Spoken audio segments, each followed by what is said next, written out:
So my name's Guy Odishaw.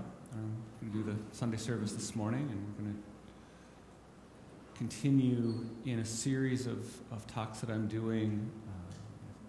Kind of made a commitment to myself to do a year on non-dual, the perspective of non-dual reality. So that's what we'll be talking about today.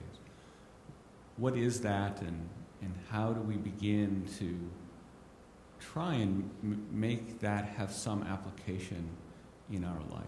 That's the goal. Well, let's start with just a brief meditation and kind of let go of whatever it was that you were doing in order to get here, and just take time to arrive.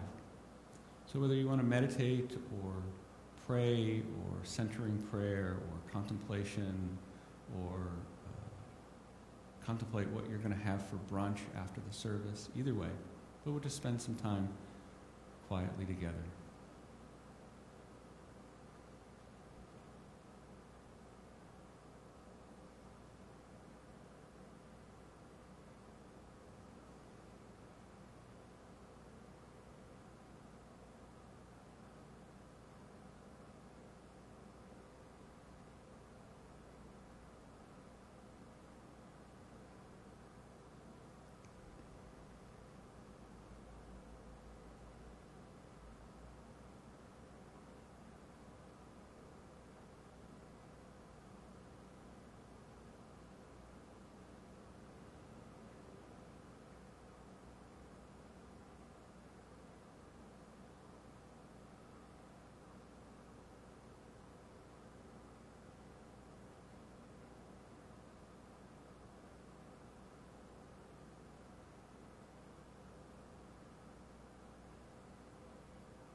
Sensing your body. And bring your awareness back into the room.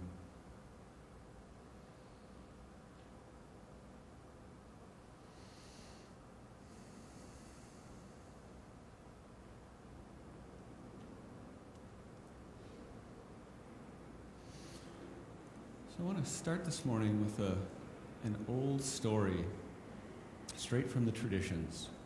A story that's been told for thousands and thousands and thousands of years.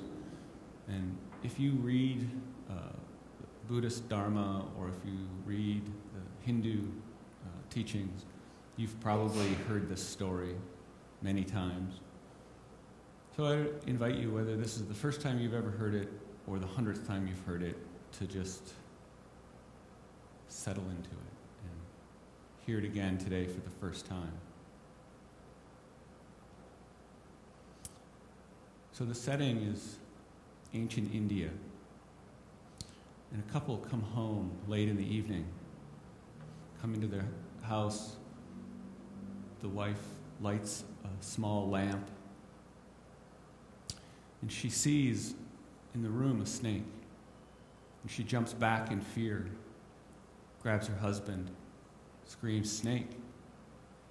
He peers around the corner of the table, he sees it too. They're gripping each other in fear and they back up. What to do? Surely a snake bite is the end of one or both of them. No hospital to be rushed to. What to do? So in their fear, clinging to each other, begin to calm themselves, come up with a plan. What could they do? There's something they could hit it with, something they could throw over it. Could they get to the door before the snake could get to them? No plan seems like the right plan. Paralyzed in fear, they stand in the corner. They begin to pray.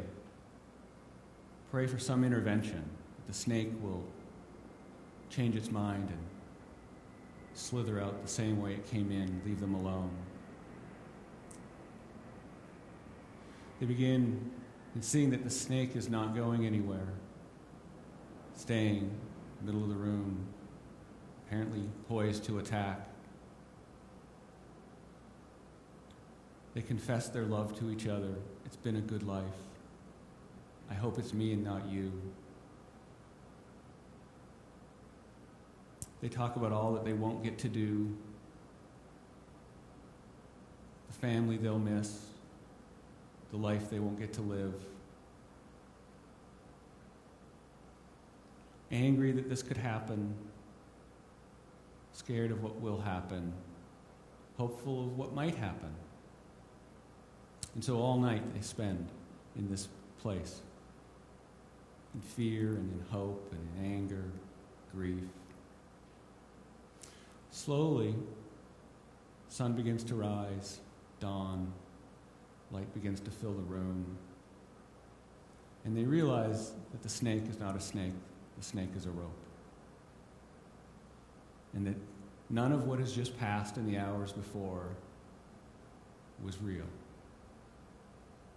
but all simply imagination from a mistake of taking a rope to be a snake. So this little allegory, this story, is the story that has been the story to explain the non-dual perspective for thousands of years. This one simple little story of what happens when we mistake the rope for a snake, and all that we make out of that. And as simple as it is, it hangs together. You know? If you keep that in mind and go back to it as a reminder of what are we always doing? What is the illusion that we're making up about reality? Just like the couple made up the illusion of the snake when it was really a rope. And all that they made up about the reality of that illusion. How are we doing this every day? So that's what we want to talk about today. We're going to do some exercises later to try and look into this. How are we doing that? What am I doing every day? What's the rope that I'm taking to be a snake? And then having a whole bunch of mind about that I take to be real and I live on the basis of. We want to look into that and see. So this idea of non-dual reality, right? And so the idea here is that most of us walk around all day, every day, living in what's called dual reality. Right? Duality, polarity, this over against that. Right? For every this, there's a that. The world of opposites, the yin and the yang. Right? This is what we're always eternally doing. And the traditions tell us that although that's fine, there is another perspective that is free from that does not see the this over against that, does not see the polarity, but sees the unity, sees the wholeness, the oneness, the not-two-ness of reality, of existence. So, a way to look at this, to give, again, an analogy, would be perhaps the perspective that happens, this perspective of a child, of an adolescent, of a young adult,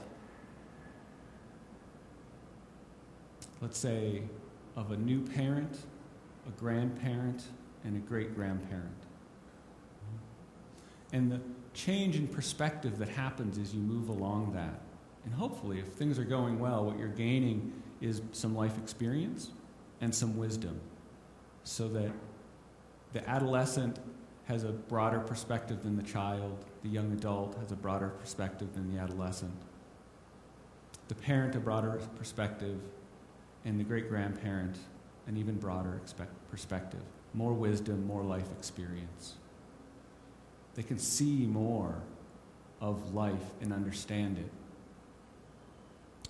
But how, so we're living this. We're someplace in that spectrum, and hopefully you can see in your own life that you're at a place where you know more now. And I don't just mean know more, like you do better on Jeopardy.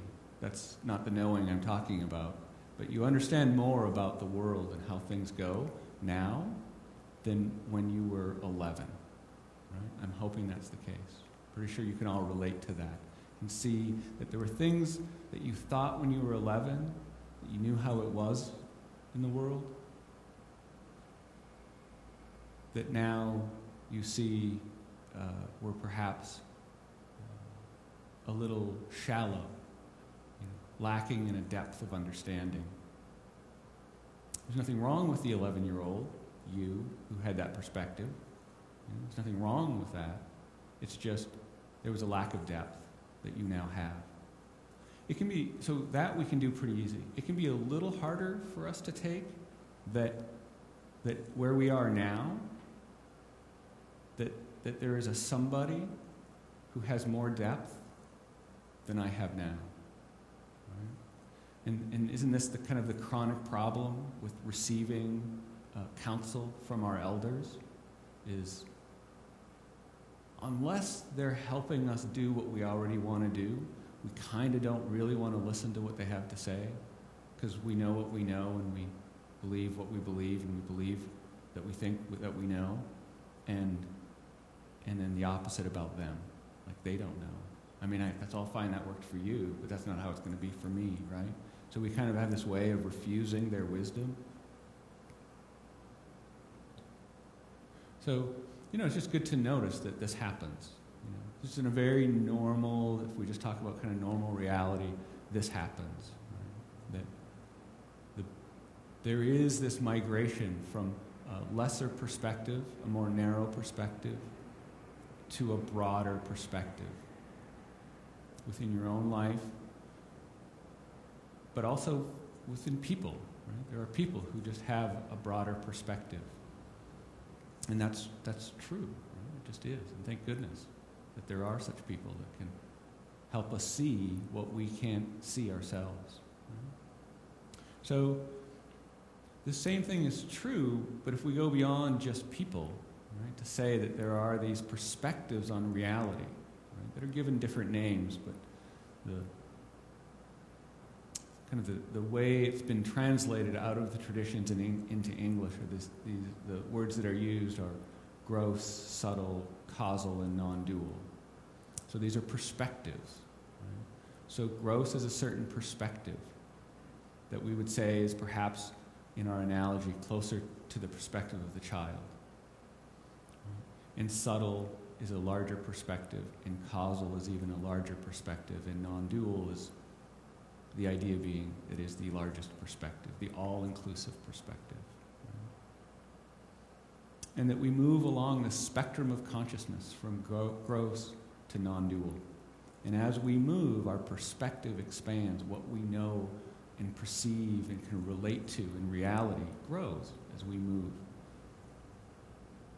And the goal of the traditions, all the great traditions, is to get us to this non-dual perspective, to be able to see reality as it is. In our example, it is to be able to see the rope, right? To be able to see the rope and realize the mistaken snake. Right? And so this is an interesting thing, right, to say, as we struggle with this, right, about take it out of our analogy of the rope and the snake into the world and life, and we start to apply it to ourselves. There's a common misperception that happens, right, which is this idea that if we say that the reality, relative reality, reality from the gross perspective, the one that most of us walk around having all day, if we say that that's an illusion, and that illusion can disappear, then we think that the world disappears, right? And philosophy is full of this idea that if in the pursuit of spirituality and I see through the illusion of reality that nothing will exist, everything will cease to exist. But that's not the case. Because again, in our example, the illusion that disappears is the snake. But the snake was never there, right? There was never a snake in order to disappear. There was always only just the rope. The rope doesn't disappear. The rope is there.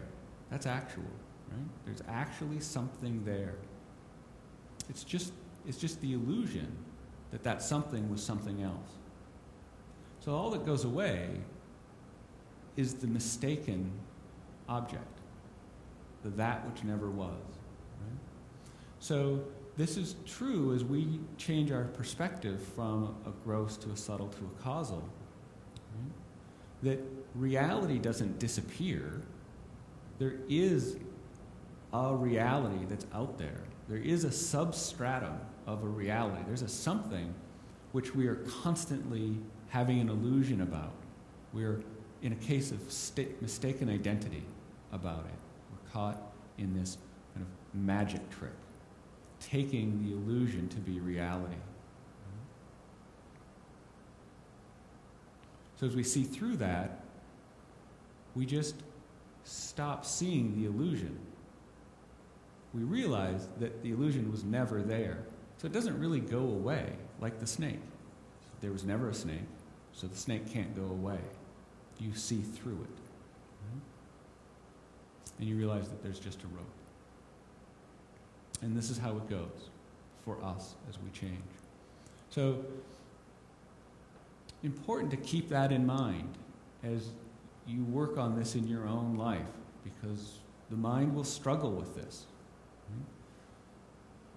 The more personal your work gets, the more personal the illusion, the more you feel something is at stake,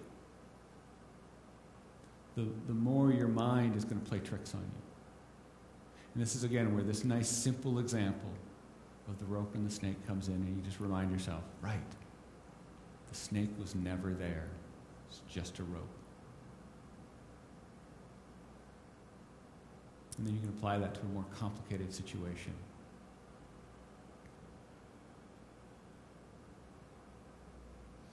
So, in the idea of an illusion, what comes to my mind always is, watching a magician on stage, whether they're pulling a rabbit from a hat, or making a car disappear, or sawing a woman in half, right? We know that it's a trick, right? It's not real. It didn't actually happen, right? It's an illusion. We've been tricked. But just like the snake and the rope, in seeing through the magic act, the magician doesn't disappear. The stage doesn't disappear, the props don't disappear, the audience all there with you watching it doesn't disappear, right? That's all there. That's all part of reality. The only thing that disappears is the mind that was tricked, and then in believing the trick had all kinds of thoughts about it, right? All the kinds of thoughts that are based on, oh my goodness, they just made a car disappear. Where is it? Where did the car go? Wherever the car reappeared, what if it landed on somebody? Right? I mean, the mind can come up with all of that, right? But that's what goes away, is all of that thinking that is associated with the mistake, right? The mistake is the believing in the trick, believing the illusion. That was the mistake. That's where we went wrong. And when we can see that and we see through that, and we realize that everything associated with that was untrue, unnecessary, based on an illusion. Just like the couple who had all of their fear, and they had their prayers and their hopes. All of that mind and emotion was based on an illusion that didn't exist. It has no basis. So it must go away, just like with the realization, right? You can imagine. I'm sure you've had a moment like this, right? Maybe you think you have something crawling on you. You ever had that moment? Where you're like, oh, something in my hair. And you have that, and you realize there's nothing there, and then you can kind of laugh at yourself and realize you're in no imminent danger of being bit by something, right? So it's just the same way, right? So I say sometimes we have to get the joke of it, right? That's the idea. We have to get the joke of the mistaken identity, the illusion we've taken to be true, and all that we've built up based on that. When we see through it, one of the first things that happened is one laughs. You laugh at the great joke that has been played on you. And then maybe comes, some anger and some other emotions after that. But usually the first response is laughter when you get the joke.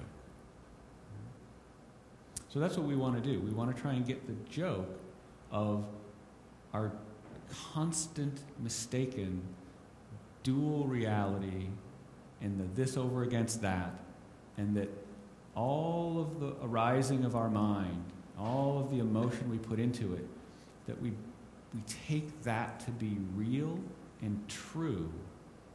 We take that to be reality when it's not the case. So the truth is non-separateness. That's the truth. So in the Christian tradition, they would say original sin. And the definition of original sin is the belief in being separate from God. So to put it in theistic terms, the belief in being separate from God. So in the non-theistic tradition, so in some forms of Buddhism and some forms of Hinduism, it's not separate from God, it's separate from reality. That somehow I as a person am separate from reality. And that's the illusion. That's the first mistake, right? That's the taking the rope to be a snake and then basing everything on that. And that's what we've done. I've taken myself to be separate from reality. That's the illusion. And then everything that I have done from that point forward is just me believing the illusion, living on the basis of a mistake, or what the traditions they call avidya, wrong knowledge. So the first bit of wrong knowledge is separateness. And then everything we do after that is just the action, whether it's thought, emotion, belief, actual action in the world, right? All coming under the term action, is based on avidya, or wrong knowledge. And the traditions are nothing other than coming to see that that's the case. Right? To direct you to right knowledge, direct knowing. And in that moment of direct knowing, of seeing the truth, there's the recognition of the illusion, and then the laughing, and then the crying, and then the recovery.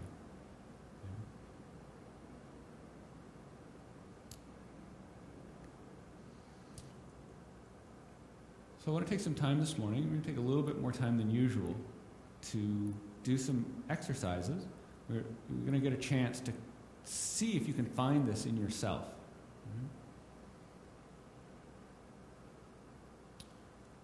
There's certainly a lot that can be said about this topic of non-dual reality and separateness, and there's a large amount of teaching about it. But the problem is that the teaching is actually part of the dualistic side of reality. So even the teaching, the most penetrating, clear, coherent, revealed teaching is also part of the illusion. So it's valuable in helping us come to see that there is the possibility of this illusion that needs to be seen through. But the most valuable is your actual seeing through it. In the end, that's the only thing that actually can liberate us from the illusion. Right? Is seeing, through the light of consciousness that it's just a rope. And then the spell is broken. That's the only thing that actually does it. Right? So let's take some time and see if we can bring the light of consciousness to our own illusion and have a moment of seeing the rope. Right? So I'm going to give you a series of questions. And those of you who have done this before know that it's typically just one question that you ask each other repeatedly. But today is going to be a little more complicated than that. You're going to have 3 questions that you'll ask in a row, and then repeat those 3 questions. And I'll go through that for you. But I say that, and I see already the folks who've done this before are reaching for their notebooks, which is great. Anybody who might happen to have an extra piece of paper in their notebook that maybe wants to write out the questions a couple of times, you could share. That would be great. I will also repeat the questions as often as needed, even during the exercise. Let me read these to you. So I'll give you the questions, then I'll talk about the exercise, how it's done. I see a few folks, new folks that are starting to blanch a little bit. This is painless. Some people actually enjoy it, so it'll be okay. So here are your questions. Tell me something you believe about reality. Tell me something you believe about reality.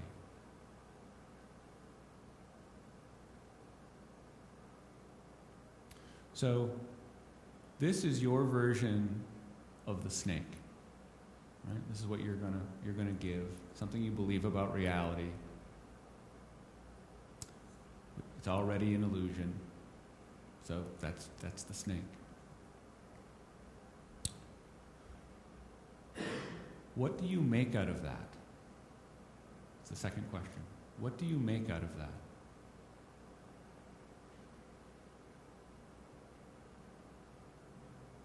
So, like our couple in the story, they see the snake and they make up the whole story of the fear, their life, what that means, the confession of their love for each other, their pray for help,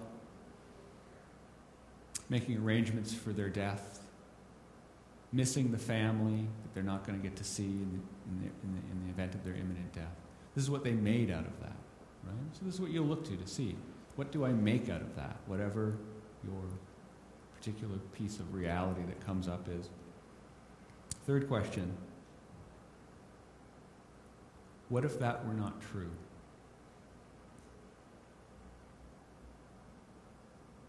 What if that were not true? So this is an invitation to ponder seeing the rope. Having seen the snake and made up a whole reality based on it, and then seeing the rope, what might happen? What change might take place? How would you be if you saw through the illusion? So this is all, so tell me something you believe about reality.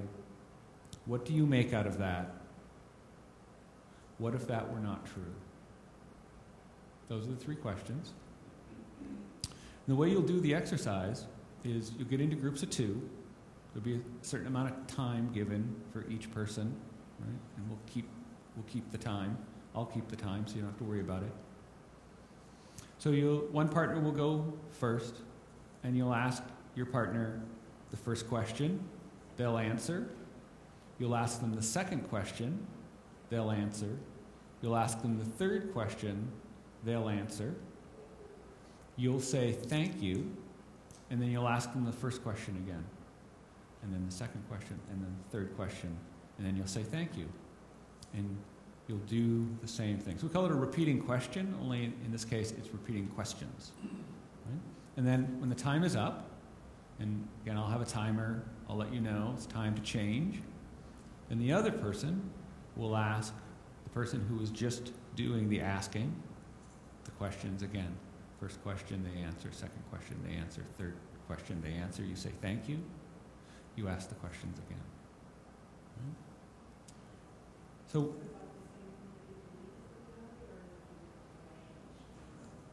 excellent question. So, when doing these questions, there's a process here that we're engaging in, that you're being invited to engage in. Right? There's a methodology here that is not really about the questions or about the answers. Right? That's the structure to invite the opportunity. So, what you want to try and do is your partner asks you the question, and you just respond with whatever's there. You want to try and let go of any attempt to take this on as a rational exercise. Like this is a test, and they're asking you a question, and if you get the right answer, you'll get a prize. Right? That's not the setup. But many of us will just bring that mind to it because it's what we're used to, right? Questions need answers, and the answers are right or wrong, and somebody's keeping track, and it'll go better for me if I'm more right and less wrong, right? We all have that as just a gestalt, right? So it's good to just see that, even name it, right? When the first person asks you the question is, tell me something you know about reality, something you believe about reality, and you can say, I hate tests. Okay, great. So you just want to respond with whatever is coming up, which can have something to do with the question, or can have nothing to do with the question, right? Like, they ask the question, you're like, I think I locked the keys in the car. Crap. Okay, if that's what was there. Right? So part of the exercise is being with yourself, being present to yourself as you're arising during the exercise. Right? That's part of the exercise, is being present to yourself, not being strategic and stuck up in mind, but open to the room and your body, your physical self, your emotional self, your mental self, your energetic self, your spiritual self, however many layers of self you presume to know, to be in relationship with. You want to be open and sensitive to all of those. And the question is just, it's like a knock on the door, right? But we don't necessarily know what door the question's going to knock on. Your emotional door, your mental door, the door of memory, the door of your soul, right? But you want to stay open to the possibility that that question could knock on any one of those doors, and then you want to answer from there. Right? And then the second question comes, and it's the same way. It's what comes, right? And it might pertain to the first answer, or it might not. But if you're just being present, this is the alchemy of the exercise. It's the power of presence, not the power of your thinking. So the more you can surrender to the presence and let the exercise flow, you may have the opportunity to be pleasantly surprised by the part of your nature that arises. So that's the invitation, is to be present. And also, you may learn something about yourself, and that can be helpful in the process of self-understanding, deconstructing the ego and the separate self, the mind that surrounds it, right? That can be helpful in that process. But there's another part of the process that is much more important, and that is having an authentic encounter with yourself. And that's a possibility if you just let yourself be present to what's arising. Okay? So we'll break into groups. So go ahead and do that. And if you're a person who has the question written down, you might be good to hook up with somebody who doesn't have it written down, unless everybody has it written down, in which case, great. So go ahead, grab a partner, turn your chairs so you're facing each other, sitting at a comfortable distance where you can do the exercise. Again, I'll keep the time for you.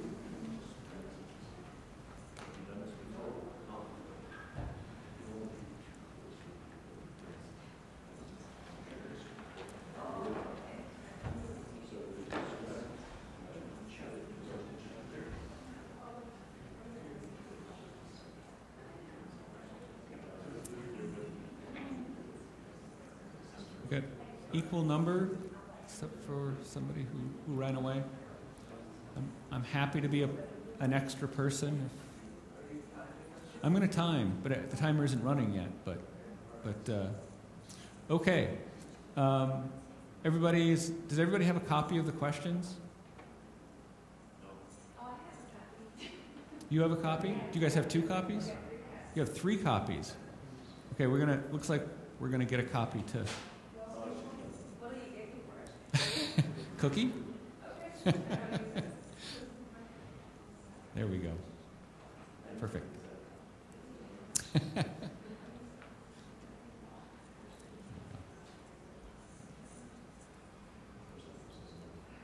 So, in a moment here, I will. I'll hit start, and then hopefully you guys have decided who's going to ask first. So you'll just start asking the first question. Let them answer. Second question, let them answer. Third question, let them answer. Say thank you, and then start again. The thank you is it's a transition point. So it's helpful. It's supportive to the structure to put that in, to say, now we're going to start again, and it's a mark that says, I think you're done talking, so I'm going to ask you again. Right? So, ready? Here we go.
Okay.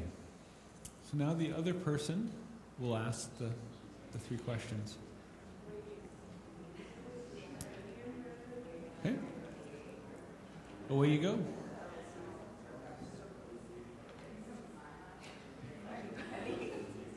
So the other person asks now. The other person asks now? Okay.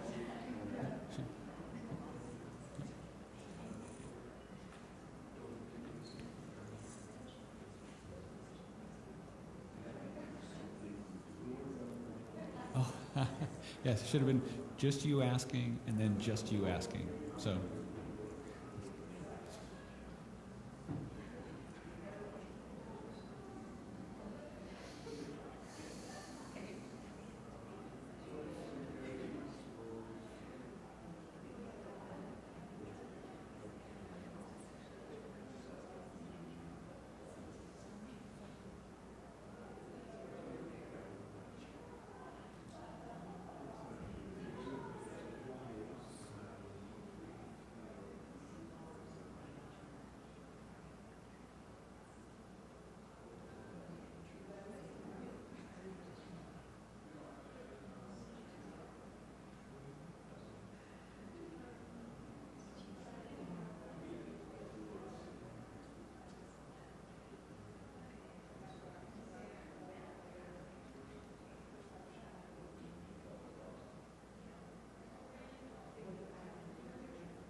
Okay. Come on back in and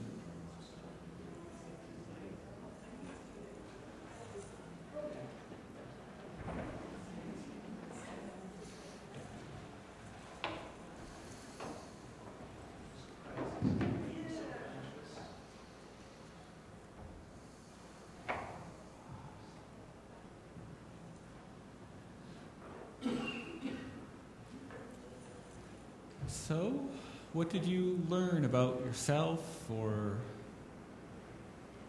dualistic reality or non-dual reality or the nature of repeating questions? What did you learn?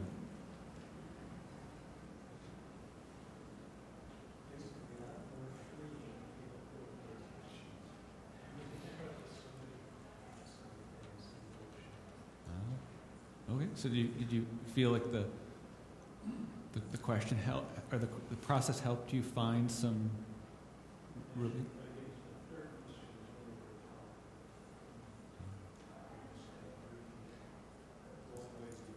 Yeah, good.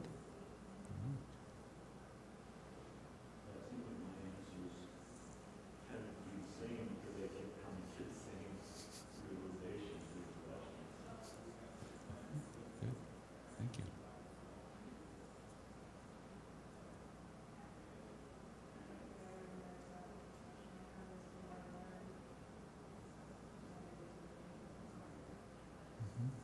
Very good. Yeah. We all carry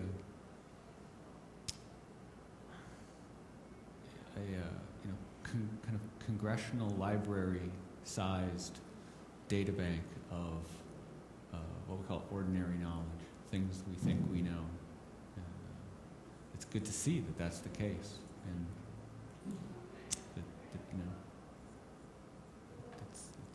there's more. There's another way of knowing than just that way. It's another way of relating to reality than just our historic knowledge. Good. It's good to look at kind of some assumptions.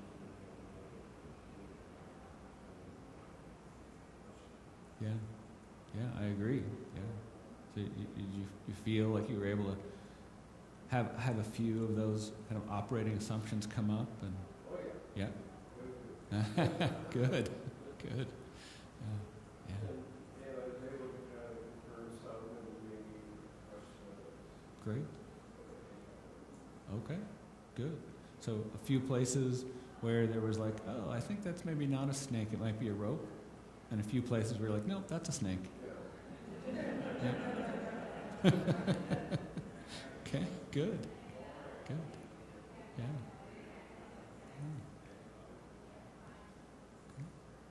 So, I just want to say a few things in closing here that this is a demanding task. This suggestion that I've brought forward here today of, like, hey, there's this way of seeing reality, this dualistic way that we're all doing all day, every day. And then there's this other perspective of this non-dual, and that everything that you think from over here in this perspective is just an illusion and is avidya, or wrong knowledge. And there's this other perspective over here which is not that. And you should let go of this one and have this one, right? Although that is the ask, that is the ask of the non-dual school and all the traditions that are about the liberation of the self. I think we definitely want to respect the process, respect that this is significant, and have compassion for ourselves as we do this, and not be too aggressive, not too judgmental, be gentle. When you see yourself, or more likely the case, where you might see another operating under an illusion, right? The illusion of, say, like, they're angry at you, and you want to answer with, that's just an illusion. Right? It's not me you're angry at. You know, I'm a rope, you're seeing a snake. Quit it, right? I mean, you may be tempted to do that with your newfound knowledge. I suggest you don't. It will rarely go well for you. Obviously these things are easier to see in others than in ourselves, but you might want to keep that to yourself and just let that be your own inner teaching and awareness to inform you about how you're being, but you can't see yet. But mostly, I just want to say this is a big ask. This is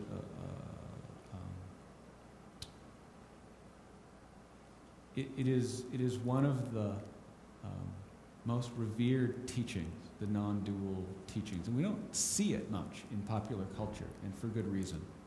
So, to just be gentle with it, and most importantly with yourself, but also playful. Right? You can do this in a way that is really simple and loving to yourself and to the world, of just throughout your day with just this gentle questions that we gave today of looking to see, where are you doing this? Where are you taking reality to be a certain way and then making up a whole reality in your mind based on that?